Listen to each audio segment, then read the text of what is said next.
Hello and welcome to the Drunk Tank Podcast, made by Rooster Teeth. Our totally awesome overlords of justice. Like, you should all be bowing down to them and giving them lots of money and stuff. For reals. That dude, Gus Arola, be the man from Mexicola. He's the one who makes this podcast run. And Jeff Laser Ramsey is totally awesome. I said totally awesome. Totally awesome, yes. Now there's Bernie Burns, also known as Church, and he is the one who creates Red versus the Blues, and hates Windhorse's crib all up in his grill, on his car I mean. Yo. And then there's Jack Pittsmellow. He is Jack. So yeah. This is the podcast. Enjoy. Brought to you by Stephen Hawking. I love when people discover the text-to-speech function on their computer for the first time. They're like, I know what I should do. Make a podcast intro! We discovered that, in season 2, and we used the hell out of it. Yeah, we're just as guilty of anyone else as abusing that. The thing I learned from that is that you are from a beverage called Mexicola. Yes. Is that what I heard on that? Mexicola. It sounds refreshing, but does. It gives you the runs. Oh, boy. Before we go any further, yes, I want to intro some people. Let's do that. Who are you? My name is Marshall Rimmer. Who are you? I am Miles Luna. Matt Hullum. And I'm Gus Cirola. I think I've only missed one podcast out of all the ones we've done. Really? I think it's number... That you were out of town or something? Yeah. And Griffin was doing it, right? Mm-hmm. Out of 129. You know, I'm fucking like Lou Gehrig of the podcasting world over here. I don't know if you know that. Well, Lou Gehrig never missed a game, ever. And he had a horrible disease. And they might name a disease after Gus. Gus Cirola disease. That one that I missed. That'd just be, you're a jerk. It's my saving grace. Way to go. We have the wrong lineup, though, I have to say. You think so? Well, just because we figured out last night that we have doppelgangers in the office. Yeah. So Marshall and I are doppelgangers. Yeah, apparently. I can totally see that. Someone at Fan Expo asked me if I was cosplaying as Matt Hullum. That's really funny. Yeah. And you said yes. I said no, I am Matt Hullum. That's where all those strange signatures of mine came from on the DVDs on eBay. Hopefully you were carrying a cup of coffee with you all weekend. Yeah. Man, Bill, I'm starting off the day wrong because this coffee was made by Chris. And Chris, it's like he just opens up a car battery and pours out whatever's in there into the coffee maker. I don't think he has any idea whatsoever how to make coffee. It's like he's seen pictures of coffee, but he's never actually drank a coffee. I saw, Kara saw him making the coffee, and she started crying. So, it's bad. Yeah. But, so, Marshall and I are doppelgangers. And we discovered from Fan Expo that Miles and Bernie... I got just about anybody with a beard. I want you to know that Marshall and I could have taken your identities and just gone to town with them. We got recognized as Joel, Matt, Jack, Bernie. Who got recognized as Jack? This guy over here, so Marshall. Some kid goes, "Are you Jack?" And then I said, "As soon as I get back to Austin, I'm going on a diet and I am shaving my beard." I see you still have the beard though. So, yeah. And you brought taquitos for everyone last night. Yeah, on the way. Do I have a doppelganger? Yes. Well, here's what we figured out. So, Marshall's me, Miles is Bernie, Chris is obviously Joel. We've used Chris as a stand-in for Joel several times, and Brandon is you. No, that's racist. You're just making the minorities the doppelgangers of each other. Well, racist. Seb comes in and goes, "I guess I get to be Monty." Racist. I was actually mistaken for Bernie at PAX. I was. Did the dude see Night Dog wasn't able to distinguish between you two? It was. That was a first, to be sure. Well, but I punched that person in the face, and then he apologized and left. Well, I brought you guys in to. I'm pointing at Marshall and Miles. Too many M's, Miles, Yeah. Marshall, Miles, and Matt. 3M. I brought you guys in to talk about Fan Expo, and I brought Matt in with me to talk about PAX and Halo Fest. I think this is the 10th PAX we've been to, counting the Good Lord, are you serious? the PAX Easts, the PAX, all the PAXs. Wow. Total, 2 in the East, 8 out in Seattle. Man, I'm exhausted just thinking about that. And I think this was our 3rd or 4th Fan Expo, not in a row though. Right, yeah. That was pointed out several times throughout the fan expo. Hey, where were you guys last year? Busy? You'd be like, we were here. Where were you? That's the correct response. That could have been. I mean, people would have believed it with our placement at Fan Expo this year. Like that would have been. We had to put up little cardboard signs all around the convention center so people could find us. Because the good people over at Sony, Very good people. thought it would be a wonderful idea to build a giant Uncharted 3 crash site in the middle of the convention floor, and Which honestly, it is a good idea. it was a great idea. Yeah. I mean, there was people all over the place. Are you But guys marketing for Sony now? But it just Are you- so Oh no! Are you waiting Oh, no. for the product? There's an end to the Where's story. my money?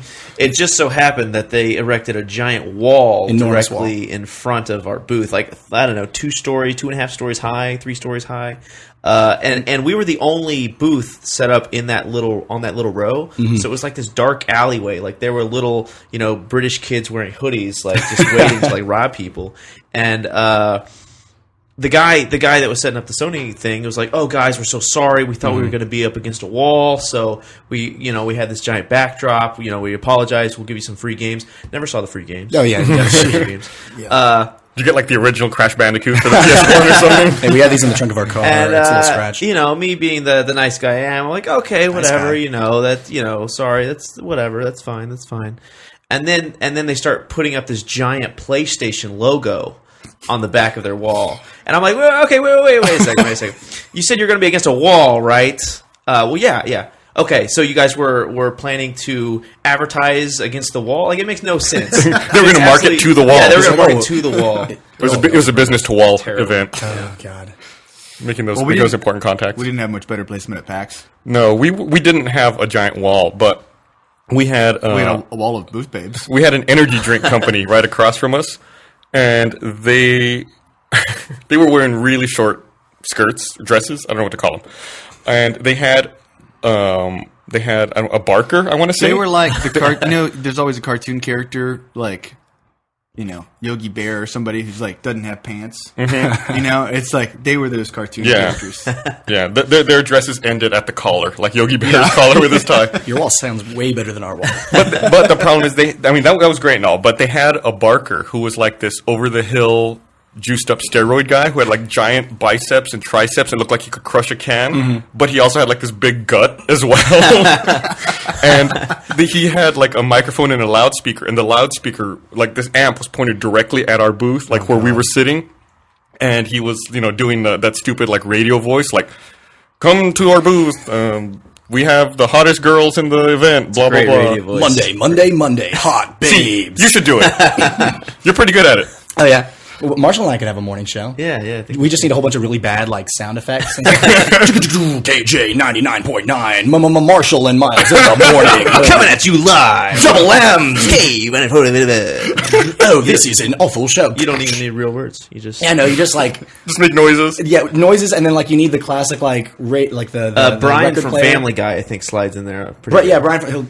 Oh man, I'm never gonna do. Oh, what are you talking about? We have to do radio show.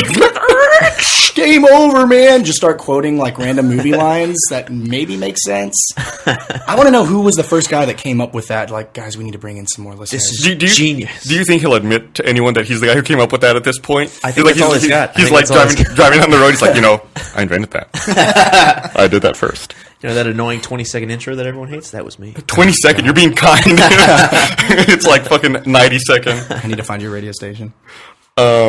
You're really good at that. I think I'm going to quit the podcast. I need to give it over to Miles now. Next, I'll start moving in on Achievement. What's up, everybody? It's Jack and Jeff from Achievement Hunter. I think Miles is going to take over everyone's job. Here, you should be drinking that coffee. Matt, hand it over. Hand over the coffee. You really don't want that. No, Oh, you don't. no, wait, this is Chris Coffee. Take it back. Yeah, so the guy was just like yelling, like I had a headache from seeing and listening to this guy. He was acting like he was a strip club DJ. He's like, we've got the hottest girls in the expo. They're falling out of their dresses. I was like, really? Like this is how you're marketing your Wasn't there something product? like there was a girl who was even named Candy? yeah. He was like, up next on the main stage, Candy. I was like, what? What main stage? I'm pretty It's convinced- it's just a hallway. I'm pretty convinced that marketing is the most despicable, respectful occupation. Yeah, pretty much. Yeah, it's and just- aren't you a marketing major? I do have a marketing degree. So, That explains a lot. And communications or something? Marketing and film. Film. Okay. Oh, look at you. Yeah. Maybe it's The Chris worst Kress part of Communications. having that booth next to ours is that we were constantly out of change, making transactions because everybody wanted $1 bills. And eventually we figured, okay, I see what's going on. Well, over funny there. story about Canada. Right. Actually, they don't have ones. So apparently the strippers get paid a whole lot more because the lowest bill they have is only $5. You can't. Do they have dollar coins? Yeah, they have dollar Ones and coins and they have twos. $2 coins. As an American, I would just throw quarters at them. they have, Twofers and foofers. no, the loony. They're called loonies and toonies, Loonies which and I found to be toonies, right? hysterical. Yeah. You think maybe to get around it, like they would have invented like some kind of G-string with like that little change-making device on it, and you can just like put the $1 and $2 coins in it. So my first thought was they cover the strippers in like maple syrup, and then everybody just like throws handfuls of change at them, and then at the end they just scrape them all off into a bucket and see how big of a killing that they made that night. That's Man. disgusting. Have you been looking through my internet history? Like, how would you know that? I mean, it's a little uncalled for. So what did they call them? Loonies and toonies? Loonies and toonies. Why do they call the ones loonies? Dude, I don't know, man. It's I Canada. never like understand why Canada has different names for things, because it's like right. It's not like we're a continent away. Yeah. We're right there. And the first time I noticed this was when we went to a fan expo event, and we were selling what we call beanies. Oh yeah, they call them toques. They call them toques. Which I thought was an ethnic slur. Yeah, yeah. That sounds really bad. It sounds really bad. And they kept saying, "Do you have any toques, eh?" Or what about the toques? And I was like, the toques. They're the toques, eh? and I was like, I could not figure out what they were talking about. And it does sound like an insult or something. And then after a while, you guys like put them Yeah. on. It's like Yeah, you have to go to the washroom. The washroom, up there. yeah. the washroom. Yeah. And your knapsack. Oh, Carry yeah, a my- knapsack. with- What I do in there wouldn't be considered washing. Let me tell you. Oh god. If that's their idea of washing, they're fucking dirty people. I will say though, I spent about 24 years of my life making fun of Canada, just because we live in America. That's what you're supposed to do. Right. Yeah, It's the American it's like thing to do. it's a rite And of then the passage. second I went over there, I was kind of like looking around, waiting for something to make fun of, and it's just it's kinda nothing. It's kind of perfect. It's really- it was really depressing how It's much really we enjoy frustrating. Canada. As an American nowadays, going on all these trips, we've been to Australia and England and Canada and like all the other, major English-speaking countries, New Zealand. And it's like every place you go, it's like, this place is totally badass. Yeah. Why can't America be exactly like this? And then when I was in Australia, I thought it was so funny because they complain about things like, oh man, you take the subway, but to get to the beach, and it takes you 2 whole minutes. Can you believe that? 2 minutes to get to the beach? I'm like, are you crazy? We can't go anywhere in 2 minutes. I was sad our biggest complaint about Canada was that we couldn't find a trash can because Yep. everything there is recycling, and it's like that kind of makes you feel bad. It's like I just want to throw away all my crap, and they're like, well, I'm sorry, we reuse and recycle. Just here. throw your trash in the recycling, and if anyone says anything, just claim diplomatic immunity. I mean, honestly, if somebody were to give me I a can't dirty, find a really smoggy car. I want a car that produces a lot of pollution. All these cars don't produce enough pollution. I'm an American. I haven't polluted in 30 minutes. you go into Where's withdrawals, your man. washroom? I have something else to do. I'm going to drop some nasty pollution down there. See, when all else fails, you just go for the poop jokes. It's like Classy guy, you guys. You're a classy guy. it's golden. Is this your first time in Canada, Marshall? This was my first time in Canada. This is your first time anywhere international. Well, yeah, no, He hasn't flown since pre 9/11. yeah. The last time I was on a plane was in 1999, and the How old only- were you? Like 2? I was I was like 9, and What does 2-year-old Miles sound like doing the radio voice? what's up, guy? It sounds like Vic. Doing the radio voice, dude. He's taking everyone's job today. By the way, I told you these. No wonder you got Brandon's mistaken next. for Brandon. So you haven't been anywhere. No, for a I was long like, time. I felt like such an asshole at the airport You should have seen because him in the plane. everything was so exciting to me. Like the captain's like, okay, we're about to take off here, going to Canada. So strap in, and here we go. And I'm like, Marshall, the plane's about to go. The plane's about to go. Move over. I want the. We're in the air. We are in the air. Marshall, we are in the sky. It was just like, I don't know. It was amazing. And then on the trip back, I was just like, okay, this is I've gotten enough of this already. You were like a fucking seasoned veteran. They get jaded so quickly nowadays, don't they? How many conventions did we do, Gus, before we had anybody else helping us out? Oh, man. It was like dozens and dozens, right? It might have been that one that they just went to. No, seriously, it was dozens. We probably went through like 3 summers of events before we pulled someone on to help for the first time. Yeah. So this is your guys' first convention too, right? Mm-hmm. And what was that experience like, just on the whole? I first off, Well, first of all, before you start, what were you expecting? Like, what did it meet your expectations, or how was that different?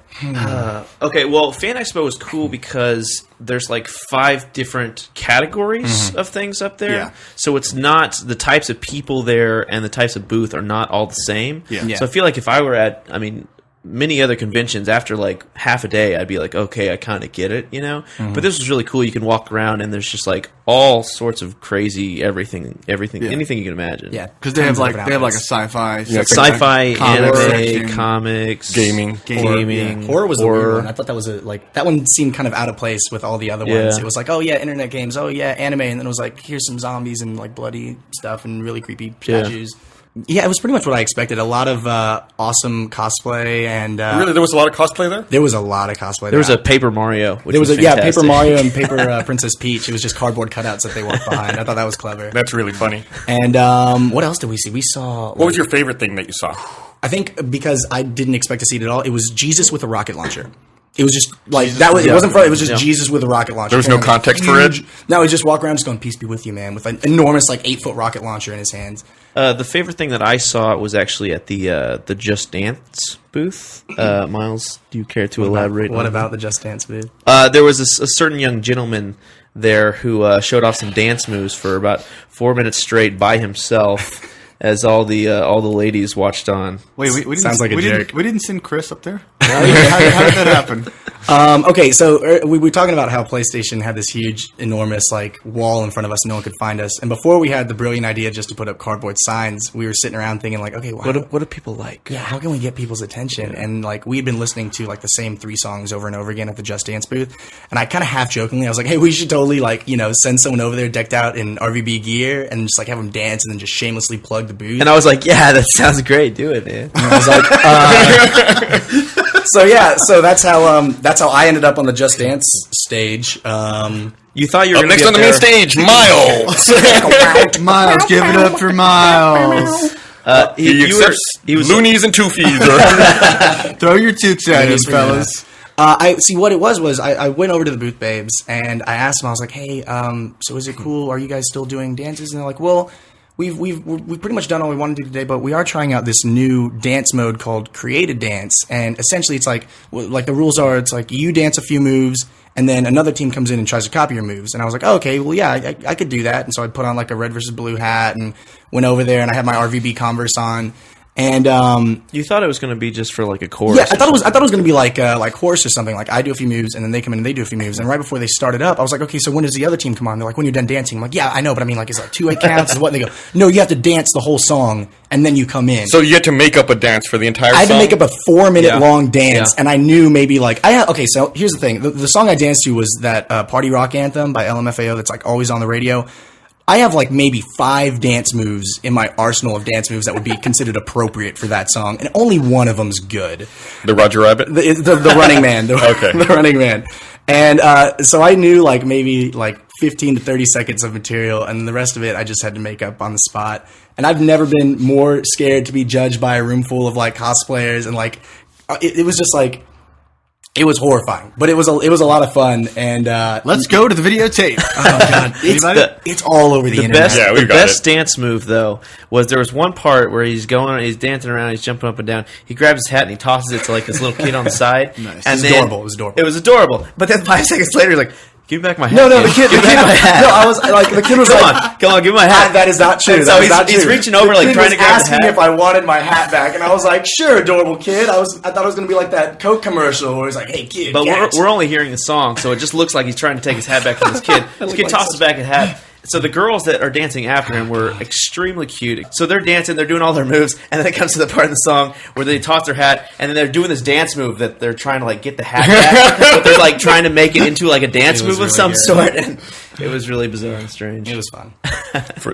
I'm sure we'll put the video in the link dump for those of you who are curious to see it. It's funny just because I was thinking the first time anybody knew who I was the first RTX, and the reason that they knew me was because I sang the Pokemon theme song. So I was I wasn't Oh, Miles right, from Rooster right. Teeth, I was the Pokemon guy. Miles the Pokemon guy. And now this time I'm not Miles from Rooster Teeth, I'm the guy that danced at Just Dance, and dropped my hat, and it was, I don't know. I got asked to do that dance at the panel the next day. They tweeted about it. Yeah, Ubisoft Canada actually tweeted about it, and apparently I have a hashtag called Just Dance Miles. So if you guys are listening, hashtag Just Dance Miles. So I have a hashtag now. No wonder, since he's been back, he's been walking around the office going, I'm big in Canada.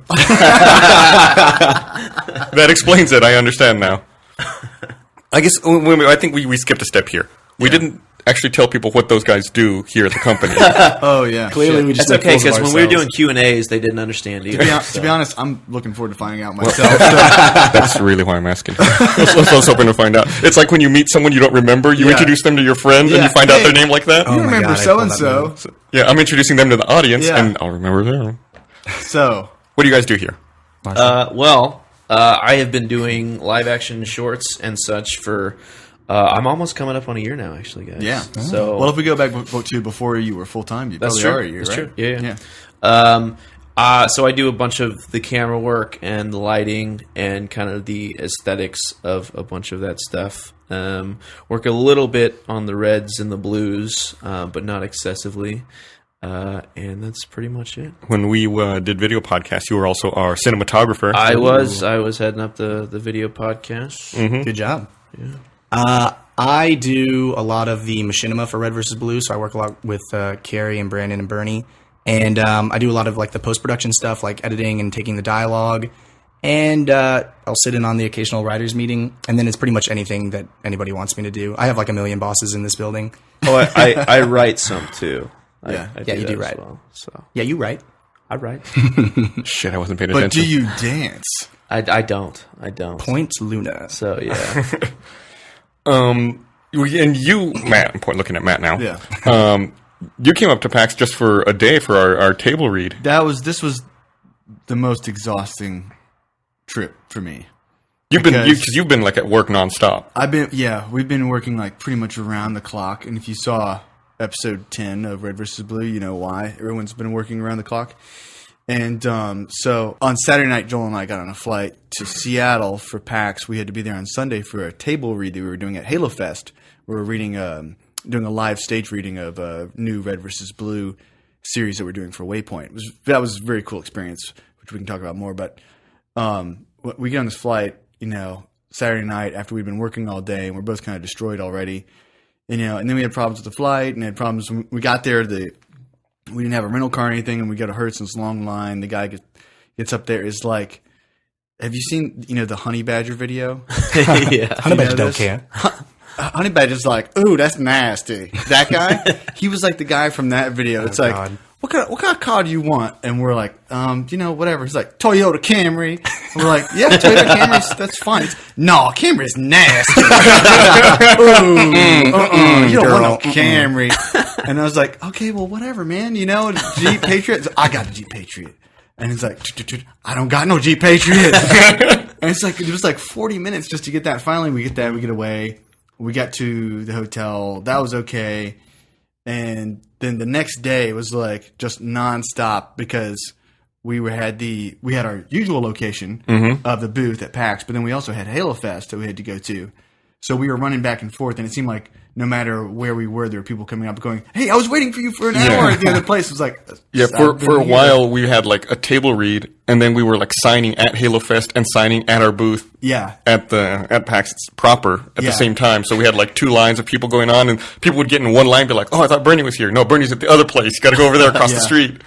So it was a lot of running around. It was a lot of running around, but it was fun, I guess, to be there for the 15 minutes that it felt like I was there. It was so rushed and crazy. But the big event from that was doing the live table read, and that was just a lot of fun. Yeah, I'll link that in the link dump. I think IGN has the full thing on their website. Cool. Man, Cool. It was the first time we'd ever done anything like that. And now there's a Earthquake going on? earthquake happening here. Blood Gulch earthquakes. oh, it was weird. That was weird. Our world is falling apart. I almost saw a fight break out at the Mega 64 panel. Whoa. Do you tell? Oh man, that was a crazy story. I had never been to a Mega 64 panel, and their panel was after the hall closed. I was like, oh, okay, cool. I'm going to run over there, and check it out. So I went to their panel, and those guys love uncomfortable situations. That's like their fucking bread and butter. So they did their panel, they were showing videos, and they opened up the floor to Q&A, and they had 2 microphones set up. And Garrett was at one microphone and Eric was at another one, and they were filming the people who were asking questions. So like, let's say Matt's at the microphone and I'm either Garrett or Eric, and they're just like in their face. with like a 5D, like filming them like this, like super tight. If you've seen some of their other videos, their convention videos, you see them doing this a lot. And this one dude was kind of big, gets up to the microphone. He was taller than me, so he must have been like 6'5", maybe 6'6". He's like a thick dude, not like super cut, but like big. And he gets up to the microphone and is like, "In your Batman Arkham City video, do you and he just starts looking at the camera. It's like he's suddenly aware there's a camera in his face, and he's like, "Can you not film me?" And of course, that just sets Eric off. Eric's just like locked in a position, not moving, and he's just like, "Don't film me." Don't film me, bro. It was kind of like uncomfortable. No, seriously, don't film me. Okay. Dude, don't film me. And then everyone's kind of laughing, like, "Oh, this is a bit, this is being funny." Then he's like, "No, seriously, get the camera out of my face. Seriously, dude, back off." He just starts yelling at Eric. He's like, "Back off." And he starts doing this number where he's like acting like he's going to hit him. Oh, whoa. And Eric's not moving. Eric just like gets in even closer and is like planted in this guy's face. He's like, "Back off, dude." And he's like, I don't know, it's like watching a wild animal, like acting like he's going to charge. And then, like, it was really funny because we thought it was a bit. Then it got super awkward. Then it went on for so long, it got fucking funny again. and someone in the crowd made a Mega 64 reference, and they yelled, "You want me to fight him? I fought guys like this before." And everyone starts laughing again. And then the guy at the microphone's like, "I just feel like such an idiot. Like, everyone's laughing at me." And then Rocco's like, no, we're all friends. Eric, come back to the stage. Eric, come back to the stage. Eric, get over here. He's like trying to call Eric off. And then finally he gets Eric to come back, and the guy asks his question.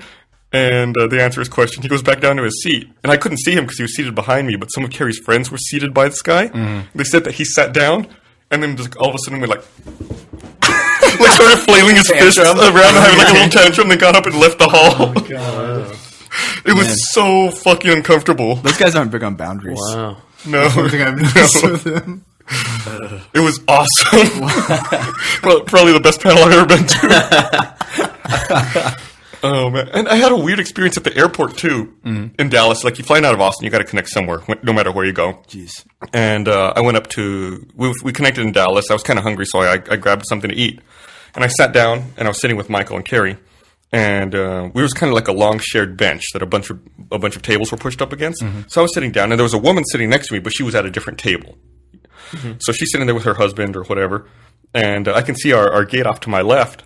So we're eating, and I hear that we start boarding, and I look over at our gate, and I can see that they're letting the elite passengers on. So I turn. That's when I get on. Yeah. I used to get on. So I turn to Michael and Carrie, go, "Hey, the plane's boarding." And as soon as I say that, the woman next to me goes, "They're not boarding." And I look at her, and she's talking to her husband, and I have like this fucking puzzled look on my face, and I look back at the gate, and they're obviously boarding. And I look at her again, then she looks at me, and then she looks at her husband and goes, "Okay, they're boarding now." I was like, "What?"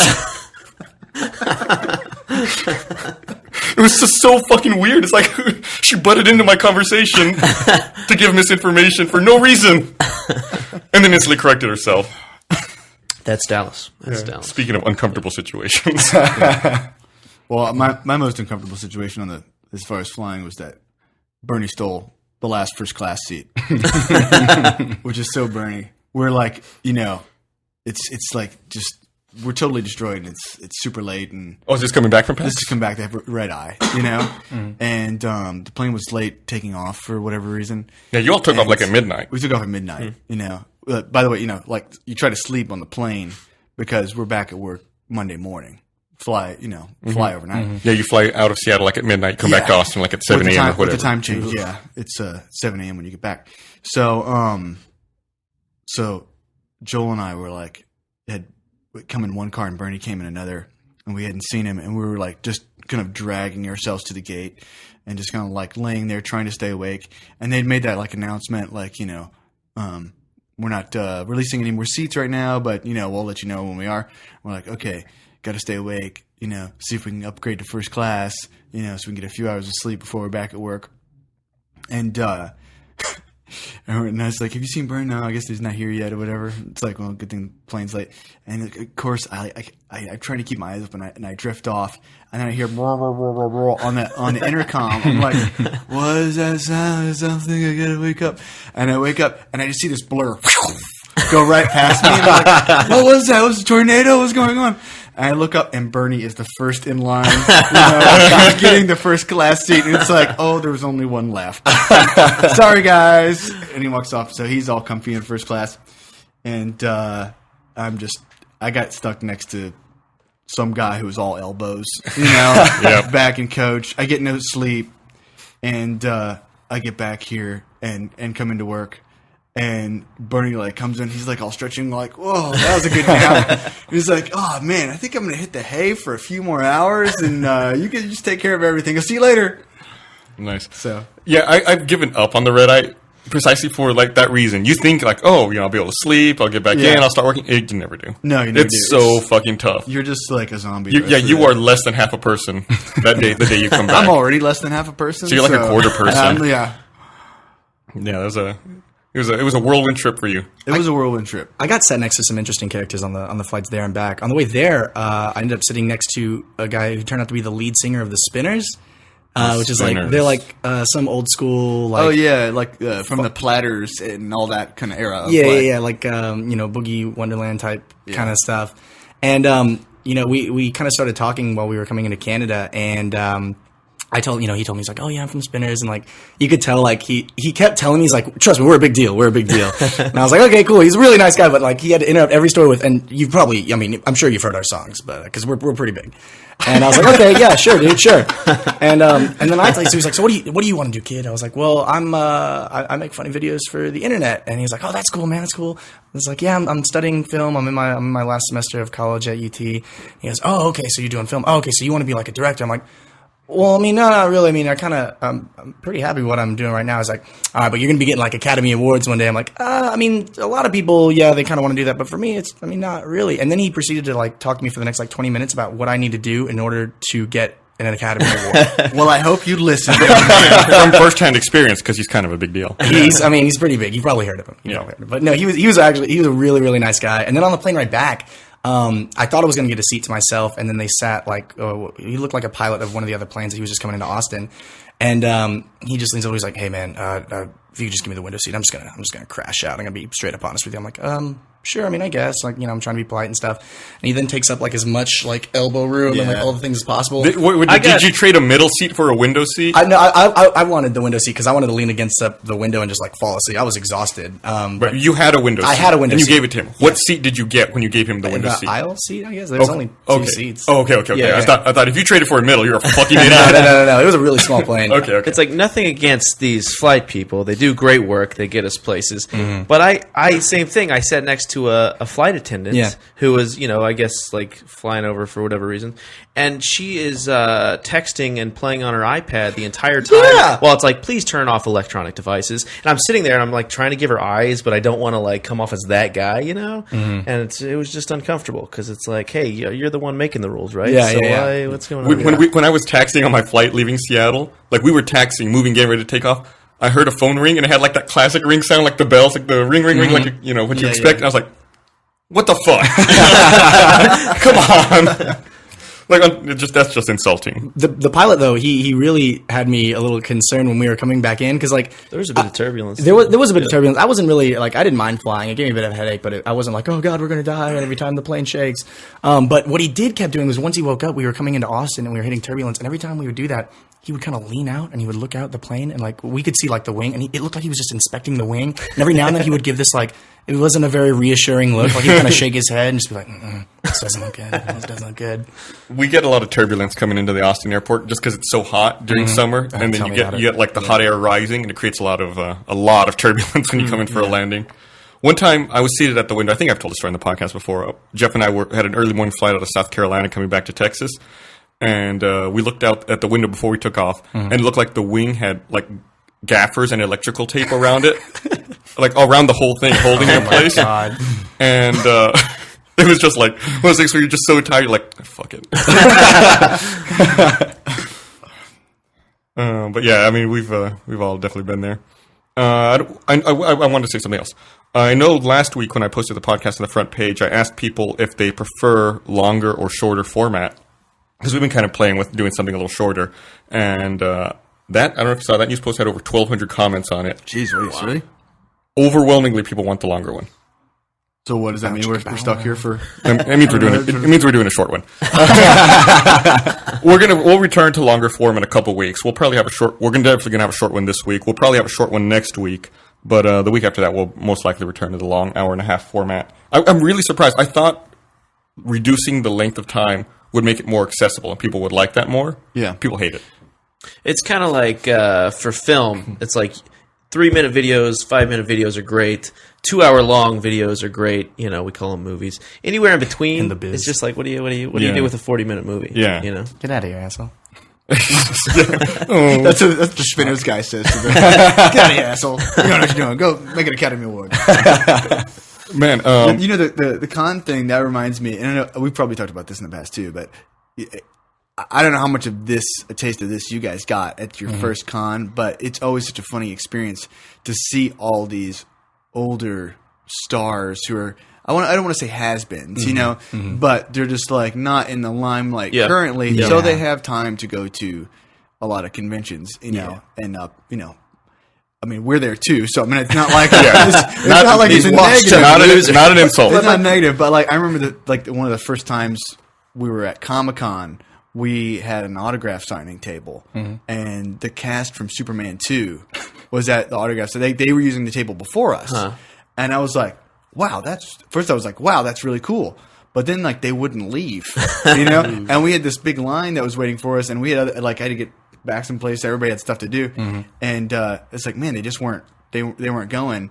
And then they looked up and they were like, but we have this big line. We can't leave now. And it's like, I felt bad, like genuinely bad, because like everybody in the line had a Red versus Blue DVD. I couldn't say, they're not here for you. Yeah, like their publicists had to go up and... Yeah. But then Margot Kidder, who played Lois Lane. She was hysterical. And she gets up and she's like, she's kind of like older hippie kind of vibe to her. And she's like, what are you guys doing here? What's all this stuff? What are these DVDs and all this jazz you guys got going on?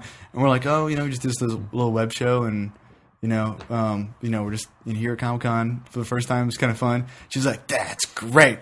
Now I want you to get out there and you go get them. And then, I swear to God, she pulls a 10-speed bike out of nowhere.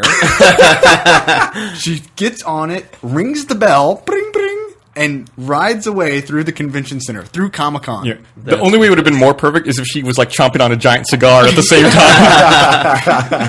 That same year, like I saw one of the saddest things ever that same year. I think when we were walking up to that signing, we passed by a booth that was manned by Virgil, the old wrestler. Oh, God. And from like he was like the $1 Million Man's sidekick back in like the late 80s, early 90s. So Virgil's standing there and he's got his big sign that says, you know, wrestling superstar Virgil. And there's no line. He's just kind of standing there. And this one guy's walking by and kind of like does a double take and stops and walks up to Virgil and goes, like points a finger at him and goes, I remember you. You used to be famous. Oh, no. And like me, I wasn't even involved. I was like crushed. I was like, oh my God, I couldn't look. Oh, it hurts. That's heartbreaking. We got asked at our booth, is anyone famous going to be here? Oh, yeah. So that was great. Kathleen got that question. Yeah. From What was so awkward... And you said, I'm I'm Matt. I'm Bernie Burns. I'm Bernie Burns. What's so strange is like you're sitting there, you're signing posters and DVDs and stuff, and the kids are like, "How much for a signature?" And you're like, "Nothing." Free, yeah. You know.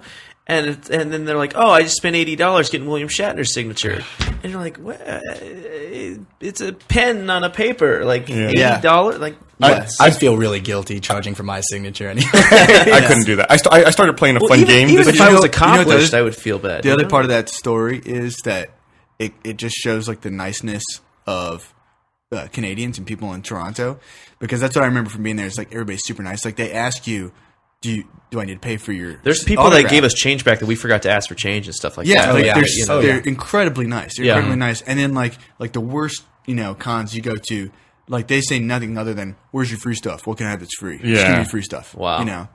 Yeah, for sure. You were saying something. I was going to say something. What was it? I don't remember. Something about autographs. Oh yeah, no, I forgot. I forget it. Did you see my autograph Oh, I remember. injury? What? I posted that in my journal.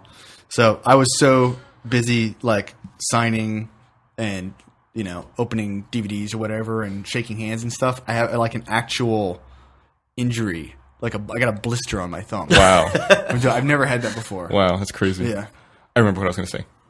I started playing a fun game this event because normally it's like, well, we sell a lot of stuff and we'll sign it for people, but sometimes people will bring us things that have already been signed by other people at other booths. Yeah. So when I get an item like that, I go, "Oh, awesome, man! Who's that?" And I point at a signature, and I was like, "I don't know." "Oh, okay, cool. Who's that?" I don't remember. "Oh, okay, cool. Who's that?" They have no idea who any of the signatures on their thing are. I saw that. I would be asking people. It's like, okay, do you want the poster as is, or do you want it signed? And then they would just go, yeah, no, I guess I want it signed. And I'm just thinking, do you know any of the people here? Like Yeah, what we yeah, do or yeah. anything like that? Like, I think lots of times they see other people getting things signed and they just want to get something signed too. maybe this will be worth something on eBay. Yeah. Like, yeah. Make it out to my friend eBay. Okay, Okay, well, Big B. It's a popular name today. well, we should wrap things up. I don't want to go too long. I know you guys are really busy. So overall, great, positive It was experience fantastic. It was this past great. weekend Yeah. at Fan Expo and PAX. And Halo Fest. And Halo Fest. I mean, I feel like those two were hand in hand pretty Yeah. much. Yeah, but great events.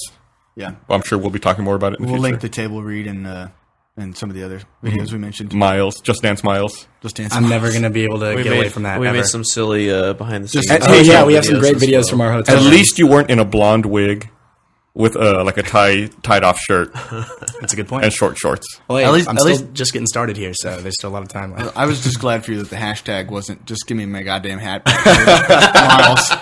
Okay, well, thanks for listening, everyone. Bye.